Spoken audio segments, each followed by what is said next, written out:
Hello, my name's Christine and I teach interaction design, but I love making wearables. I love playing around with components. I love using fabrics and materials in different or unusual ways. Making on-body systems or near-body systems like handbags, for example, that have electronic components in them. So I love making things and I love encouraging other people to make things or supporting people to make things. It's really great to just kind of get started. Quite often when people think about doing it, they may be nervous about it or think it has to be perfect or work in every perfect way to begin with, but that's just not true. So what we're going to look at today is rapid prototyping. So this is using very low cost materials just to get started and to kind of generate some ideas. So hopefully this will be useful. You can use it in maybe a teaching context. So maybe you're trying to teach others. This is just a really, really fun, quick, quite high energy session, which is great. Or if yourself, you're just looking into getting into wearables, it's a great way to kind of start and not worry about the cost and about everything being perfect. So it takes a little bit of pressure off. So some of the boards that you might consider using, you may want to invest in something like a floorboard. This whole little floor ecosystem here where we've got different neopixels and things, individual components you can get. But this board works really nicely with wearable projects with the sew tabs on it. So you might want to look at that system. There are also these circuit playground boards. These are fantastic. They're absolutely packed full of components, buttons, sensors, outputs like neopixels, 10 neopixels on this thing. It's absolutely a powerhouse for wearable designs. It's absolutely wonderful. Really love it. And for example, in this system here that I've created, I've got the board, but then I've also got their system of bolts. And so you can just grab a piece of material really quickly. So a nice thick faux leather or a thick felt, for example, and you can just bolt the board straight into it. So you don't even need to get sewing to start. Really, really good board. Great to have a little play around with that. It's one of my favorites. So when we look at rapid prototyping and just kind of generating shapes and systems that you might want to use, it's a great way to help get someone's confidence up, or maybe they're just feeling a bit shy about actually getting started. So something as simple as this foam board, super cheap. So what will happen is you can just provide a sheet of foam board to a student, for example, or just purchase one yourself if it's for you to make it. And then there's different ways you can start creating cuts into these boards, and then very quickly you can start getting different shapes for different body parts. So it's really about seeing how you can fit something around a different part. Some things you might look at investing to get some of this off the ground and going is you might want to get some crocodile clips.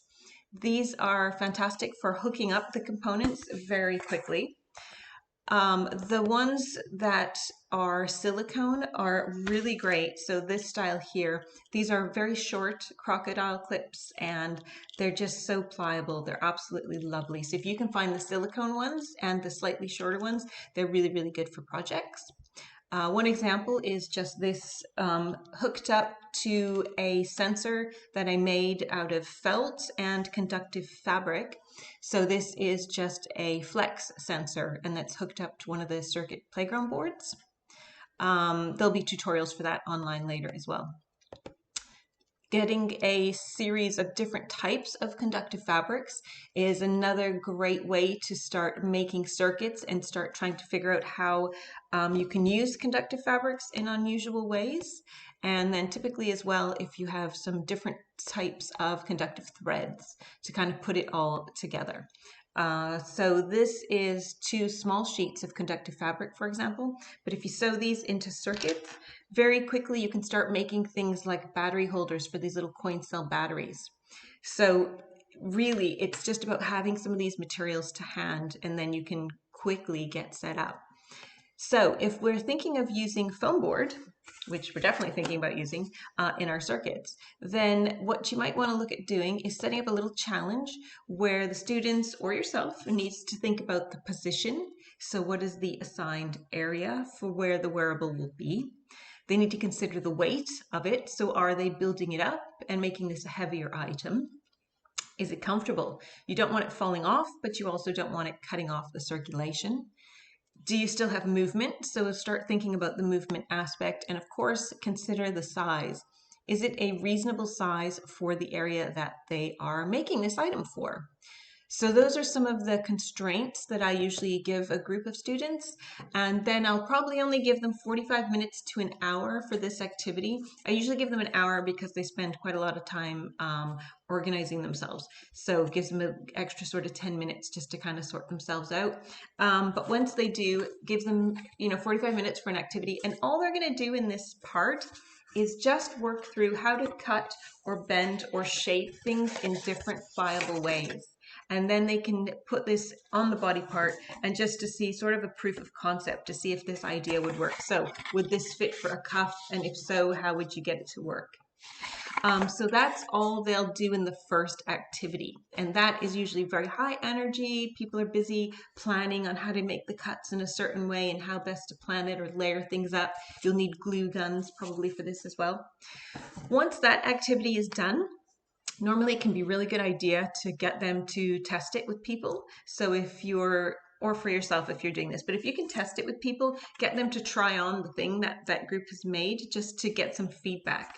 Once they've got their feedback, you can do this on the same day or do it on a different session. But once you have your feedback, that's when you want them to take it a little bit further. So this is where they will add Arduino components to the system that they're building. There is a great guide online. I'll show you the URL in just a second, that can help them in terms of making the different types of cuts. So this is an amazing PDF that I found online, and there's the URL there, which has all different types of cuts and some suggestions on kind of how to use the foam board. So I would recommend maybe printing out a few of those or showing the students where the URL is for it. Once they've done the initial boards and tested it, then's a great time for them to add Arduino components. So these designs here in the photographs were all just made, first of all, in foam board. So they had no components on it. So it was just to see if they could make it fit the body. Once they figured out how to make it fit the body, and once they got feedback, that's when they then added the Arduino components to it. So in this example, they made it's a timepiece. So the fingers are for minutes and the hours are represented on the wrist. This was a navigation system, so you can see your way at night. It would be worn on the leg, for example. This was for counting kicks of a pregnant lady, and the little number section lifts up so that she can see the numbers. And this was a social distancing style project as well. So these were all made in a very, very quick session. It would be the second session. So in the first session, all they did was use the foam board and cut it to learn how to use it and get used to the way it forms and things like that. And then in the second session, they added the Arduino components. So it was super fun.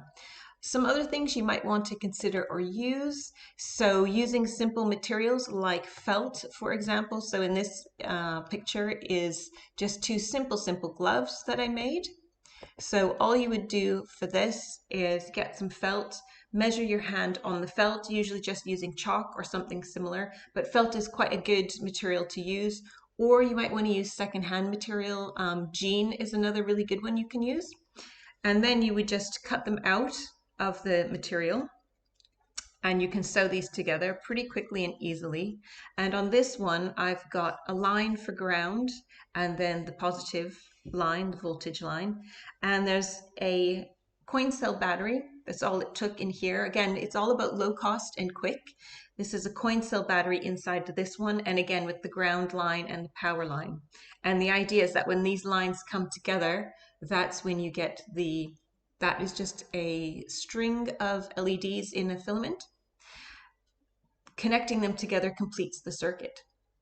So all we've done is just used felt to create a really simple concept, and then it's just using different types of materials. So to make something like this, all you need is, so this is, again, such a great material. This is conductive nylon tape, and all I've done here is use conductive nylon tape onto the felt system.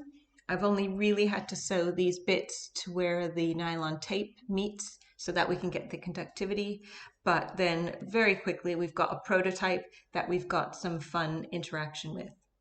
So the session is really just about encouraging high-level activity, getting the students or yourself excited about making wearables.